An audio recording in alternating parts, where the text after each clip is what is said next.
Picture this. You are 26 years old. You live in a small but cozy apartment in Seattle, Washington. Outside your window, rain taps against the glass, steady, patient, like it has nowhere else to be. Inside, the smell of chamomile tea and lavender candles fills every corner of the only space that has ever truly been yours. On the kitchen counter sits a framed photograph of a little boy, gap-toothed, wild-haired, laughing so hard his whole body shakes. His name is Imori. He is 9 years old. And for the last 9 years, he has called you Mom. But here's the thing. You didn't give birth to him. His mother did. Your sister did. The same sister who looked you in your eyes one Tuesday morning, smiled a smile that still makes your stomach turn, and told you she was going to the grocery store. She never came back. Not that day, not that month, not for 9 whole years. And she didn't go alone. She took your husband with her. She left behind a note on the kitchen table, tucked under a coffee mug like it was nothing. Like 9 years of marriage was nothing. Like the little boy she had given birth to 18 months before was nothing. The note said, and I want you to really hear these words, he's sick anyway. You always wanted to be a mother. Now's your chance. That was it. That was the whole goodbye. Sit with that for one moment. Really sit with it. Your husband, gone. Your sister, gone. Together. And in their place, a sick toddler. A boy with a serious heart condition, according to every doctor's note your sister had ever shoved in your face. A boy the doctors said might not make it past 5. I am Layla Weston, and that little boy, he made it past 5. He made it past 9. And the day his mother came waltzing back through Seattle, laughing like life was a comedy show, was the day everything changed for all of us. This is my story. Every single painful, beautiful, and quietly triumphant word of it.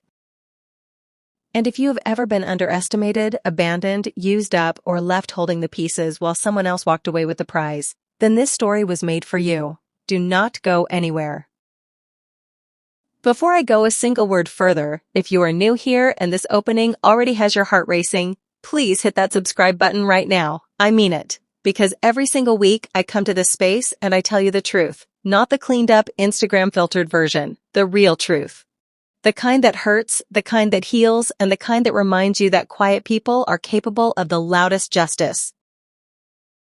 If you walk away from this video without subscribing, you are going to miss the rest of this story. And trust me, the rest of this story is where everything good lives. The part where the woman everyone counted out finally stood up. Don't let that be you. Hit subscribe, turn on notifications. And let's get into it. My name is Layla Weston. I was born and raised in a suburb just outside of Portland, Oregon, the second of 3 daughters born to Rainey and Joseph Weston. My older sister was Monique. My younger sister was Tamika. If you grew up with siblings, you already know that every family has a pecking order. In our house, Monique was the beautiful one. She had our mother's eyes, our father's charm, and the kind of confidence that fills a room before the person even walks through the door. Tamika was the baby. Coddled, adored, the one who could do no wrong. And me? I was the one in the middle, the quiet one, the responsible one. The one my mother, Rainey, called on when she needed something done and didn't want the drama that came with asking either of my sisters. I didn't mind it then, or maybe I told myself I didn't. Our father, Joseph Weston, worked at a shipping company on the waterfront. A tall, steady man who smelled like coffee and motor oil and spoke in short sentences that always said exactly the right thing. Every night when he came home, he would ruffle my hair first. Not Monique's, not Tamika's, mine. Just a small thing. But I held on to it like a life raft. By the time I was 18, I had learned to build my own world. I got a scholarship to study nursing at the University of Washington in Seattle.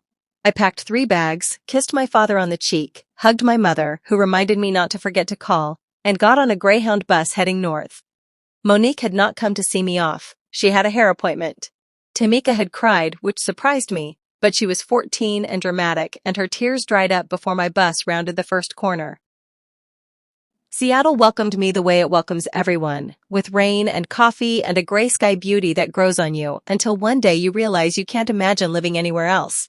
I threw myself into my studies. Nursing school changes you. The hours, the pressure, the emotional weight of learning to care for people at the most vulnerable moments of their lives. It gave me a backbone I didn't know I was growing. In my second year, I met Jonathan Gallo at a mutual friend's apartment party, a man named Brian Sikora, who hosted game nights that lasted until 2 in the morning. Jonathan walked in late, grabbed the last slice of pizza, and sat down directly across from me. Dark eyes, easy grin. He looked at me like I was actually interesting. Not just fine, not just dependable. Interesting. That look wrecked me. We dated for 2 years.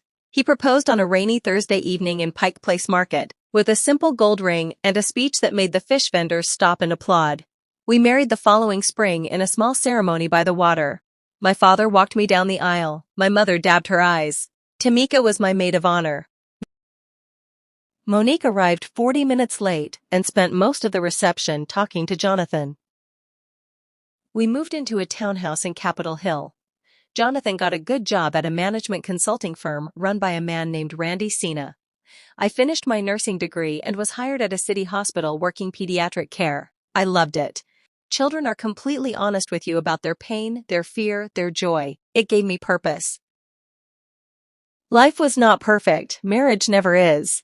Jonathan could be distant, distracted in a way I chalked up to work stress. Small things. Things I talked myself out of worrying about because I was Leela Weston, and I was dependable, and I didn't make a fuss. Then, 2 years into our marriage, Monique called. She was pregnant. The father, a man named Daniel Naturi, had moved to the East Coast and cut off all contact. She had no money. She needed help. Because I was Leela Weston, I helped. Monique moved into our guest room.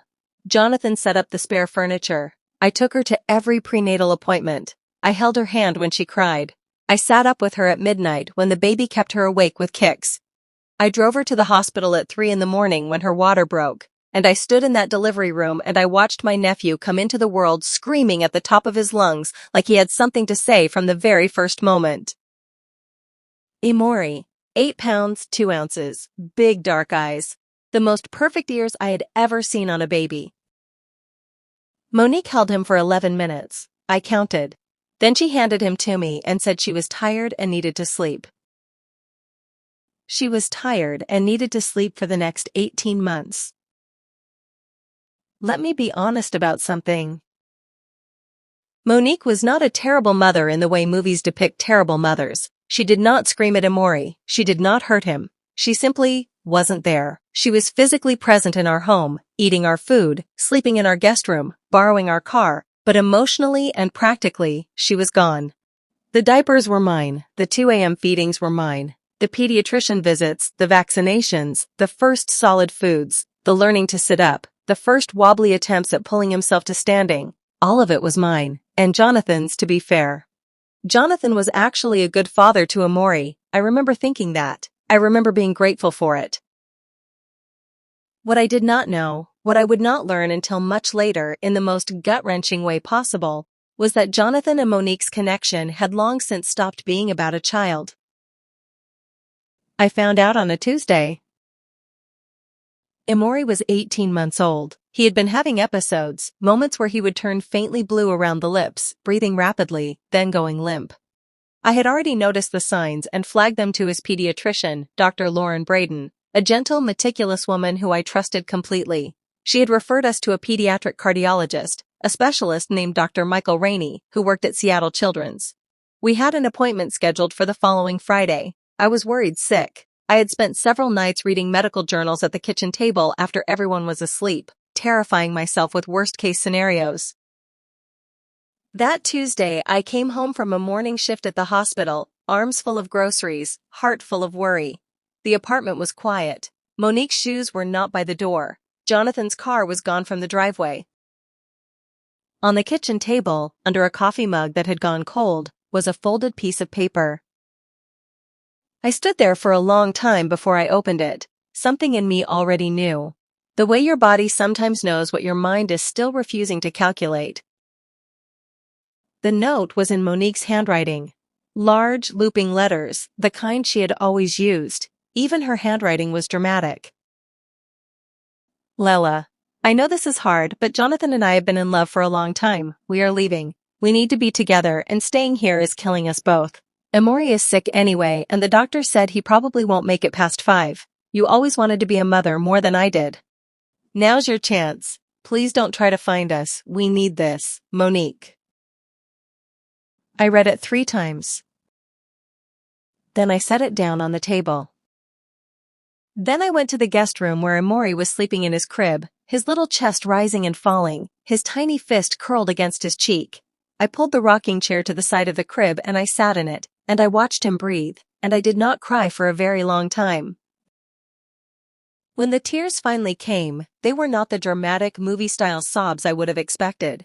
They were the quiet, leaking kind. The kind that don't make any noise. The kind that come from a place so deep inside you that sound can't reach. My husband was gone. My sister was gone. Together. And in the crib in front of me was an 18-month-old baby with a heart condition, and he was mine now.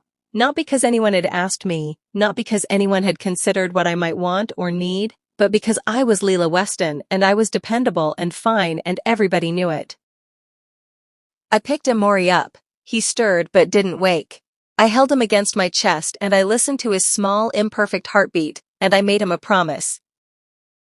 I told him he was not going to die at 5. I told him he was going to be okay. I told him that somebody was going to love him so ferociously that the universe was going to have to take note. And then I wiped my face, called Dr. Lauren Braden, confirmed the appointment with Dr. Michael Rainey for Friday, and I started making lists, because that is what Leela Weston does. She makes lists. She gets things done. She holds the world together at the seams, even when someone has taken a pair of scissors to the parts that were supposed to hold her together. The next few months were the hardest of my life. I filed for divorce from Jonathan on the grounds of abandonment. My lawyer, a sharp woman named Naughton, handled everything with the quiet efficiency of someone who had seen far too much human selfishness to be surprised by any of it. Jonathan did not contest. He didn't even respond to the first 2 rounds of correspondence. Emory's diagnosis came back from Dr. Michael Rainey within 3 weeks of the first appointment. He had a congenital heart defect, serious but operable. Dr. Rainey laid out a plan, surgical intervention when Emory was stable enough. Medication and monitoring in the meantime. He looked me in the eye across his desk and said something I have never forgotten. The outcomes for children with this condition depend enormously on the quality of care they receive at home. He is lucky to have someone paying attention. And if lucky. I held onto that word like a lifeline. I moved us out of the Capitol Hill townhouse. Too many memories, too much space, too expensive on one nursing salary. I found a 2-bedroom apartment close to the children's hospital and a good school district. I painted Emory's room a deep, warm blue, like the sky just before rain, which in Seattle meant it looked right approximately 300 days a year. I called my father. He went silent for a moment and then said, "Come home if you need to, but you won't. You're stronger than you think you are, Leela." He was right. I did not go home, but I carried those words like a warm stone in my pocket. Tamika showed up at my apartment 2 weeks after I moved in, with a duffel bag and a casserole dish. "I'm staying for a month," she said. She stayed for 4. She helped with Emory during those early terrifying months. She drove me to the hospital when I was too exhausted to see straight. She held him during his first cardiac catheterization, while I stood in the hallway outside and counted ceiling tiles until the nurse came out and told me it had gone well. The surgery happened when Emory was 3. Dr. Michael Rainey performed it alongside a surgical colleague, a skilled specialist named Dr. Weston Sikora, who focused on pediatric cardiac repair. The surgery lasted 6 hours. I sat in the waiting room with Tamika and my father, who had driven up from Portland and sat beside me the entire time with his big, rough hand covering mine. Emory came out weak and pale and furious about the IV in his arm. He pulled at it and cried, and when he saw my face, he reached for me. I went to him. I told him it was over. It was okay. He was going to be okay. And he was. He really, truly was. Dr. Rainey used the word remarkable at the follow-up appointment 6 months later. Emory's heart function had improved beyond projections. The repair had held beautifully. He would need ongoing monitoring and annual echocardiograms, but the shadow of a death sentence that Monique had used to discard him had evaporated. He was going to live. I drove home from that appointment and sat in the parking lot and laughed until I cried. The years built quietly after that. I moved up in my career, eventually becoming a charge nurse in the pediatric unit, respected by colleagues, trusted by the families in our care. A social worker named Randy who worked with our unit once told me I had the kind of presence that made frightened parents breathe easier just by walking into the room. I took that as the greatest compliment I had ever received. Emory grew. He grew the way children grow when they are truly loved, not just fed and clothed but seen. He was curious and funny and relentlessly kind. He made friends. He played soccer. He developed a ridiculous obsession with space documentaries and a very serious commitment to the argument that hot dogs were, in fact, sandwiches. He thrived. I was not lonely in the way people assume a woman alone must be lonely. I had built something real, something mine. My parents came to Seattle more often. My father, Joseph, taught Emory to fish on a trip to the coast when Emory was 5. In the photo from that day, the one that sits on my kitchen counter, they are both squinting into the sun, Emory holding a tiny fish at arm's length like it might bite him, my father's hand on his shoulder, both of them laughing. I look at that photograph every morning when I make my tea. It is my favorite thing I own. My mother, Rainey, knitted Emory a sweater every year on his birthday. He wore every single one, even the one that was genuinely terrible, an enormous orange thing with lopsided buttons. He wore it to school and told his teacher his grandmother had made it, and she was very talented. Rainey cried when I told her. I heard almost nothing from Monique in those 9 years. A few cryptic social media posts. She and Jonathan appeared to be living somewhere in California. Photos of beaches and restaurant meals and vacations. I blocked them both and got on with my life. Because here is what I learned in those 9 years. With a sick baby on my hip and a divorce paper on my kitchen table, and a note under a coffee mug burned into my memory. The people who abandon you are counting on you to fall apart. They leave because they believe that without them, you will crumble. That the weight of what they have left you will crush you. They bank on your weakness. They bet against you. I refused to lose that bet. I need to stop here for a moment and ask you something. If this story is resonating with you, if you have ever been the person who was left holding everything while someone else walked away smiling, I need you to do something for me right now. Scroll down and hit that subscribe button, not for me, for yourself. Because you deserve to be in a space where stories like this one are told to completion, where the woman who was underestimated actually gets to speak, where the quiet ones get to show the world what they built while everyone else was watching someone flashier. Hit subscribe, leave a comment below this video. Tell me the last time someone underestimated you and what happened next. I read every single comment. And then stay with me, because what happens next in this story? It's the part I'd have been waiting 9 years to tell. Don't go anywhere. Do not go anywhere. It was a Saturday in October when it happened. Emory was 9 years and 4 months old. He was at the kitchen table doing homework, a science project about the solar system that had somehow consumed every surface in our apartment with glitter and foam balls and printed photographs of Neptune. I was making soup, a big pot of it, the kind my father used to make on cold days, with just enough pepper to make the back of your throat warm. The knock at the door was confident, not tentative, not apologetic, loud. I wiped my hands on a dish towel and went to the door. I opened it and the world tilted sideways. Monique.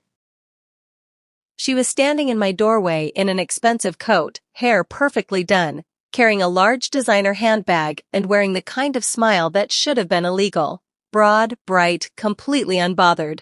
Behind her, Jonathan, my ex-husband, older, a little heavier in the face.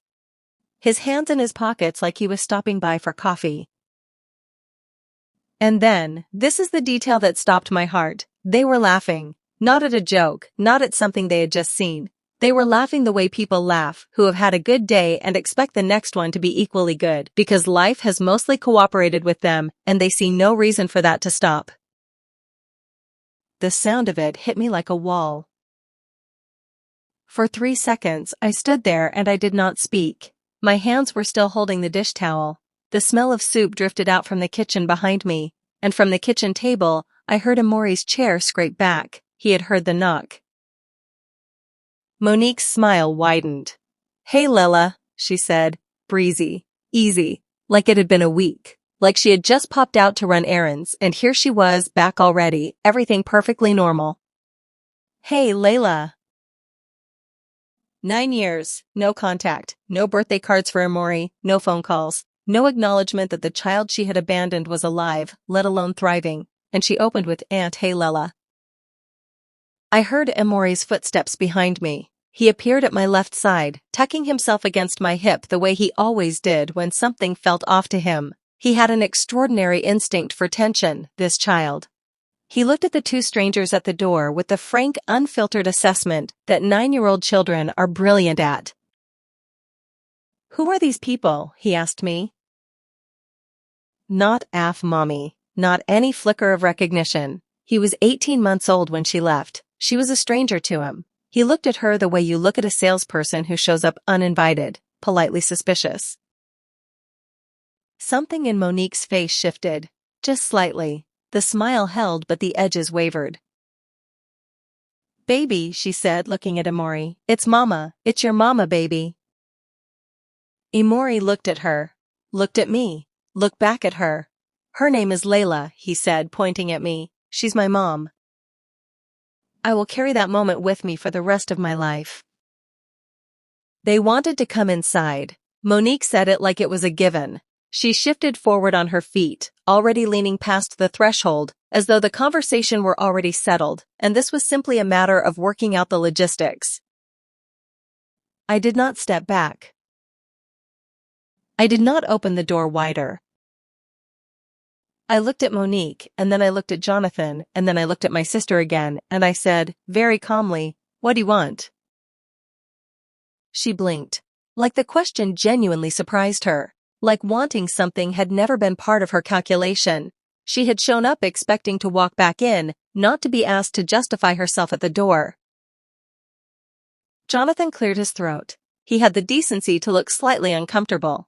"Leela," he said, we wanted to reach out. We're back in Seattle, permanently, and we thought..." "We want to be in Amori's life," Monique said. She had found her footing again, the confidence reinflating like a punctured tire pumped back up. "He's my son. I deserve the chance to know him." Deserved.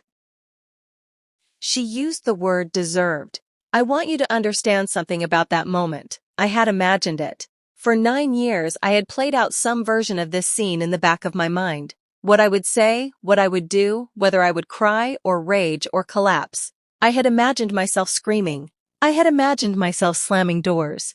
I had imagined the dramatic, cinematic version of this moment, in which justice arrived loud and bright and satisfying. What actually happened was much quieter, and much more powerful. I turned to Amori. I touched his shoulder gently and said, "Can you go finish your project for a few minutes? I'll call you for soup soon." He studied my face, he always read my face, and nodded and went back to the kitchen. I heard him pull his chair in. Then I turned back to the door, and I spoke. I did not yell. I want to be clear about that. There was no yelling, there were no tears. My voice was level and clear, and when I spoke the way I speak to parents in the pediatric unit when I am telling them something important that they need to understand and remember. Calm, direct, unmistakably serious. "You left," I said to Monique. "You left your 18-month-old child. You told me he was dying and you left him with me like a bag of clothes you no longer wanted. That was 9 years ago. He had surgery at 3. Did you know that? His heart. The thing you used as an excuse in your note. He had surgery, and he almost didn't come through it. And I sat in that waiting room for 6 hours with Dad, and you were on a beach somewhere posting photographs. He learned to walk, and I taught him. He started school, and I sat with him every night learning his sight words. He cried when a kid at school called him the boy with no real mom, and I held him and I told him the truth, that the woman who gave birth to him made a choice, and that the woman who raised him made a different choice, and that love is not about biology, it's about showing up. He has shown up for me every single day. I have shown up for him. You have shown up today. I paused. Neither of them spoke. You want to be in his life, I continued. That is not a decision you get to make. Emory is 9 years old. He is a person. He gets to decide who is in his life. And I will not push him toward you, and I will not push him away from you, because I am not the kind of parent who uses a child as a weapon, but I need you to understand something clearly. I looked at Monique first, then Jonathan. You don't get to breeze back in here with your designer bags and your smiles and your entitlement, and expect that 9 years of absence is just going to dissolve because you've decided it's convenient now to be present. That is not how this works. That is not how any of this works. Monique opened her mouth. I kept going. I have legal guardianship of Emory, have had it since he was 2. I petitioned the court after you disappeared because he needed someone with legal authority to make medical decisions for him, and you were nowhere. My lawyer is a woman named Naughton, and she is very good at her job. So if you want any kind of contact with Emory going forward, it will happen on his terms, in his time, with the guidance of a family counselor, not on your schedule, not because you decided you were ready. His schedule, his comfort, his choice. Jonathan had gone very still. The easy, hands-in-pockets posture was gone. Monique's mouth was still open. The smile had completely disappeared now. In its place was an expression I had never seen on my sister's face in all the years I had known her.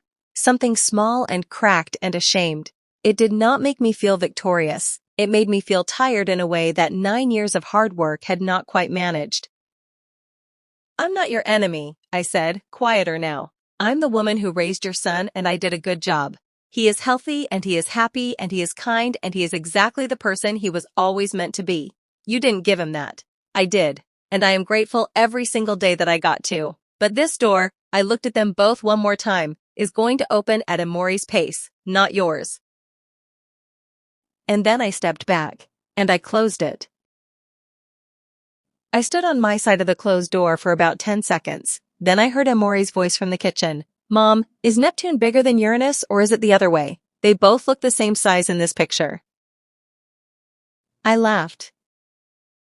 I genuinely, actually laughed, standing there with my hand on the doorknob and my heart doing something complicated in my chest. I laughed at my 9-year-old and his solar system project, and it was the realest thing I had felt all afternoon. Neptune is smaller, I called back, but they're close. Use the scale chart in your textbook. I heard the pages flipping. Oh, yeah, okay, that makes more sense. I went back to my soup. In the weeks that followed, I did reach out to a family therapist, a warm, precise man named Dr. Randy Joseph, who worked with families navigating exactly these kinds of complicated reunions. I told him the whole story. He listened without interrupting, which I appreciated enormously. When I was done, he looked at me and said, "You've done an extraordinary job protecting your son's sense of self while leaving the door open. That's not easy. Most people swing too far one way or the other." I told him about Emory's response at the door. Our name is Layla. She's my mom. Dr. Joseph smiled and said, "That tells you everything you need to know about the job you've done." We began sessions. Emory knew that Monique was his biological mother. I had told him age appropriately at 5, more fully at 7. He had questions, as children do. He was not destroyed by it. He processed it with the support of a therapist and a parent who told him the truth and made space for every feeling without pushing him toward any particular conclusion. Monique made contact through my lawyer, a formal letter requesting some form of visitation. My lawyer, Naughton, responded with the terms I had outlined on the doorstep: family therapy, gradual introduction, Emory's consent at every stage. It took 4 months of sessions before Emory said he wanted to meet her.